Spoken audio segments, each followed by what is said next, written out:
चिराङावलाय हाग्रामा बायदि दंफां सिखाव मुन बायदि बिबोनां दंफां सिखावनि थुलुंगानायावसो जादों।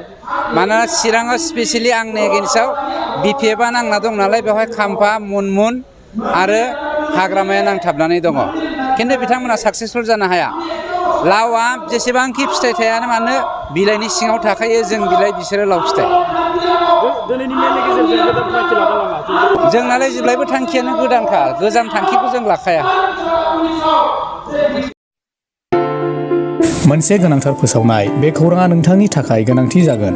गोनांथि खौराङा बेनोदि चिरांनि काजलगाव एसबिआइ ब्रान्चनि नांजाबनाय रोंगौथि गोनां डक्टर सुमिक देबजों लोगोसे माखासे डक्टर मोननो हानाय गंसे मोजां देहा फाहामग्रा एसडि क्लिनिक दङ। फै बिदिब्ला बे देहा फाहामसालियाव मा राहा मोननो हायो नायनि। डायबेटिसनि थाखाय फाहामथाय, सरासनस्रा सावस्रि फाहामथाय, बिखा बेरामनि सायाव फाहामथाय। नोंथाङा जुदि बेफोरबादि बेरामजों भुगिनांदोंब्ला काजलगाव एसडि क्लिनिकआव थांनानै नायजाहैनो हागोन।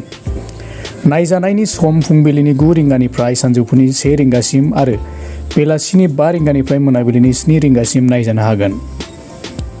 नोंथाङा सुलाद लानो थाखाय 7002293924 9954687336 जानबुं नम्बराव सुलाद ला।